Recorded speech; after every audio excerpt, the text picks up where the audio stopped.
Welcome to easy study. दोस्तों, बहुत देर से आप लोग अपनी बात मेरे तक पहुंचाने का प्रयास कर रहे हैं कि सर कक्षा 12वीं अर्थशास्त्र का क्वेश्चन पेपर बताइए, कक्षा 12वीं अर्थशास्त्र का क्वेश्चन पेपर बताइए। तो फाइनली दोस्तों मैं आपको बता दूं कि जब तक आप लोग यह वीडियो देखेंगे, क्योंकि दोस्तों सही बताऊं तो क्वेश्चन तो पूरे मेरे को मिल गए हैं जो कि एकदम रियल क्वेश्चन है, लेकिन दोस्तों ऑब्जेक्टिव नहीं मिल रहे हैं। तो मैं आपके सामने ऑब्जेक्टिव का पूरा सेट इस वीडियो पे लेकर के आया हूं।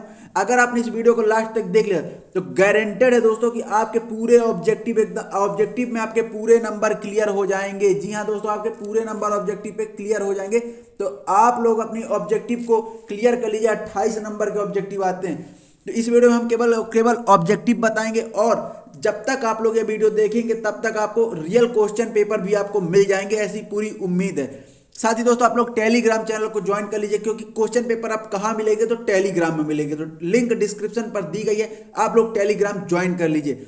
साथ ही वीडियो अच्छा लगे लाइक कीजिए, शेयर कीजिए और चैनल को सब्सक्राइब कर दीजिए। चलिए शुरू करते हैं। सबसे पहले सही विकल्प देखेंगे दोस्तों।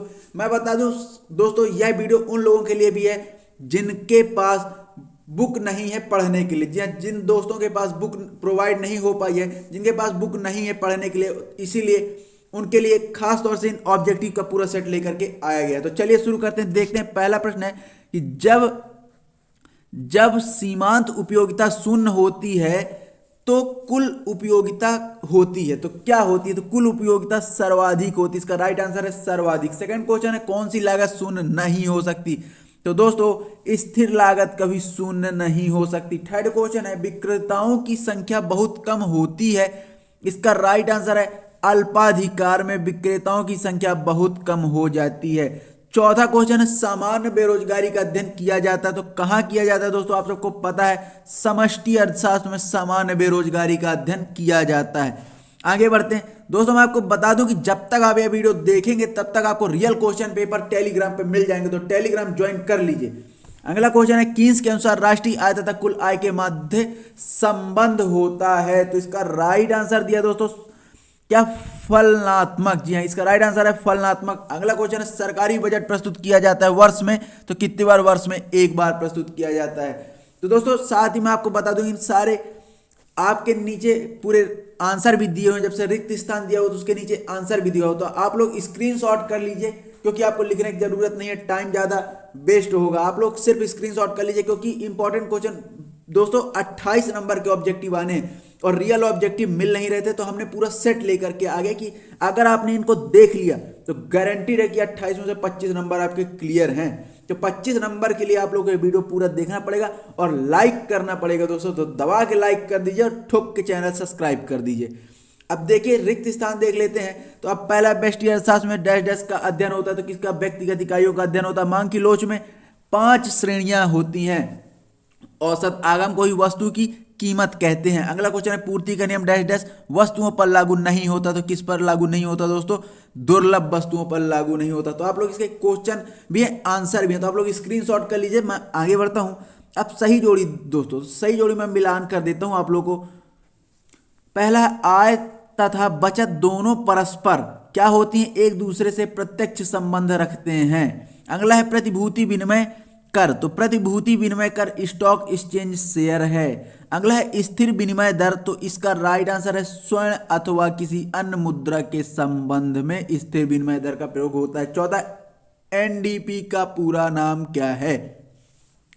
तो एनडीपी का पूरा नाम है शुद्ध घरेलू उत्पाद। पांचवा, जीडीपी का पूरा नाम क्या है? तो जीडीपी का पूरा नाम है दोस्तों सकल घरेलू उत्पाद। क्या जीडीपी का पूरा नाम क्या है? सकल घरेलू उत्पाद। अब अगला दोस्तों, ये तो सबसे बन जाएगा, सामान्य लाभ बराबर AR=AC। तो ये आपकी सही जोड़ी मिल गई। आगे बढ़ते हैं, देखते हैं एक वाक्य में उत्तर। तो आपके क्वेश्चन दिए हुए, नीचे आंसर भी दिए हुए, तो आप लोग इसको स्क्रीनशॉट कर लीजिए। एक बार फिर से बता रहा हूं कि जब तक आप ये वीडियो देखेंगे तब तक रियल क्वेश्चन पेपर जो कि मेरे पास हैं, आपको मैं इसलिए अभी प्रोवाइड नहीं करवाया क्योंकि दोस्तों पहले आप लोग अपने 28 नंबर के ऑब्जेक्टिव क्लियर करिए, क्वेश्चन तो क्लियर हो ही जाएंगे, क्योंकि उसके सॉल्यूशन पीडीएफ भी मैं ही प्रोवाइड करवाऊंगा। तो दोस्तों अब देख लेते हैं एक शब्द वाक्य में उत्तर। तो आपके सामने क्वेश्चन दिए हुए हैं, आंसर भी दिए हुए हैं, तो आप लोग इसका स्क्रीनशॉट कर लीजिए। पर आगे बढ़ते हैं। आगे कुछ और सही विकल्प दोस्तों यहाँ पे दिए हुए हैं कि आर्थिक समस्याएं क्यों उत्पन्न होती हैं। उसके बाद तटस्थता वक्र का झुकाव रहता है, स्थिर लागत है, समविच्छेद बिंदु उस स्थिति में हो जब, और दूसरा समष्टि अर्थशास्त्र से संबंधित है। अगला क्वेश्चन है चालू खाते की मद है। तो नीचे आपके आंसर दिए हुए हैं, तो देख लीजिए। पहला है आर्थिक समस्याएं क्यों उत्पन्न होती हैं, तो इन सभी कारणों से आर्थिक समस्याएं उत्पन्न होती हैं। तो इसका राइट आंसर है उपयुक्त सभी। जी इसका राइट आंसर है उपयुक्त सभी। इसी प्रकार अगला है तटस्थता वक्र का झुकाव रहता है, तो सीमांत उपयोगिता की तरफ झुकाव रहता है। इसी प्रकार से थर्ड क्वेश्चन है कि स्थिर लागत है, तो क्या है स्थिर लागत, क्या है श्रम। उसी प्रकार चौथा है, तो चौथे का राइट आंसर हो जाएगा TR TC। उसके बाद पांचवा है समष्टि अर्थशास्त्र संबंधित है, तो किससे संबंधित है दोस्तों, तो पांच सामूहिक मात्राओं से संबंधित है। चालू खाते की मद है, क्या है बैंकिंग। आगे बढ़ते हैं, आप देख लीजिए रिक्त स्थान यहाँ पे आ चुका है। तो रिक्त स्थान आप लोग फिर से वही चीज मैं बता दूं कि ऊपर क्वेश्चन नीचे आंसर दिया हुआ, आप लोग स्क्रीनशॉट कर लीजिए। अब आगे बढ़ते हैं। अब यहाँ पे सही जोड़ी, तो सही जोड़ी भी आप लोग देख लीजिए। मिट्टी के बर्तन बनाना, तो मिट्टी के बर्तन बनाना ये क्या है आपका, तो इसका राइट आंसर हो जाएगा रूप उपयोगिता। क्या है, रूप उपयोगिता। उसके बाद है कुल आगम, तो इसका राइट आंसर क्या है, प्रति इकाई कीमत मल्टीप्लाइड बाय बेची गई इकाइयां। उसके बाद अगला क्वेश्चन है कुल कीमत तल, तो इसका राइट आंसर क्या होगा, न्यूनतम मजदूरी विधान। या इसका क्या होगा, न्यूनतम मजदूरी विधान। अगला है कीमत सीमा, तो इसका हो जाएगा सार्वजनिक वितरण प्रणाली। क्या हो जाएगा, सार्वजनिक वितरण प्रणाली। प्रभावपूर्ण मांग के प्रकार, तो इसका हो जाएगा 2। प्रभावपूर्ण मांग के कितने प्रकार होते हैं, 2 प्रकार होते हैं। उसके बाद बचा टैक्स सर्विस लगाया जाता है, सर्विस टैक्स लगाया जाता है, केंद्र सरकार द्वारा सर्विस टैक्स लगाया जाता है। तो इस प्रकार से आपकी सही जोड़ी थी। अब एक वाक्य या फिर एक शब्द में आंसर, या आपके सामने दिए हुए आंसर भी दिए हुए, तो आप लोग इसका स्क्रीनशॉट कर लीजिए। उसके बाद देखिए सत्य असत्य, दोस्तों आपके सामने सत्य असत्य भी दिया गया है, तो आप लोग यहां से देख लीजिए, स्क्रीनशॉट कर लीजिए और आप अपना पढ़ते रहिए। जब तक पढ़ेंगे तो रियल क्वेश्चन पेपर आपके सामने प्रोवाइड करवा दिया जाएगा। उसके बाद और कुछ इंपॉर्टेंट ऑब्जेक्टिव यहाँ पे दिए हैं कि अल्पाधिकार में फर्म प्रभावित करती है, तो इसका राइट आंसर है आय और बात दोनों को, मतलब कीमत को अपने कार्य द्वारा और उत्पादन को अपने कार्य द्वारा प्रभावित करती है। पांचवा महामंदी किस वर्ष आई थी, तो इसका राइट आंसर है 1929 में महामंदी आई थी। अगला है आय तथा रोजगार का सिद्धांत किस अर्थशास्त्री ने दिया है, तो इसका राइट आंसर है दोस्तों प्रोकिन्स ने दिया है। किसने दिया है, प्रोकिन्स ने दिया है। उसके बाद आगे बढ़ते हैं, देखते हैं रिक्त स्थान। ये रिक्त स्थान आपके सामने नीचे आंसर भी दिया हो कि बेस्ट ईयर डैश डैश का अध्ययन कराता है, तो कीमत सिद्धांत का अध्ययन कराता है। उत्पादन के साधन 5 होते हैं, वस्तु की पूर्ति स्टॉक का एक भाग है। इसी प्रकार आपके आगे भी 3-4 दिए हैं, तो आप लोग इसके आंसर देख सकते हैं और क्वेश्चन स्क्रीनशॉट कर सकते हैं। आगे बढ़ते हैं। अब यहाँ पे फिर से सही जोड़ी, तो आप लोग इसको देख लीजिए, स्क्रीनशॉट कर लीजिए। साथ ही आप लोग टेलीग्राम चैनल को जरूर ज्वाइन करके रखिए, क्योंकि टेलीग्राम पे ही आपको सारी चीजें प्रोवाइड करवाई जाएंगी। फिर से रिक्त स्थान आ गए हैं इंपॉर्टेंट, तो आप लोग इसका भी स्क्रीनशॉट कर सकते हैं।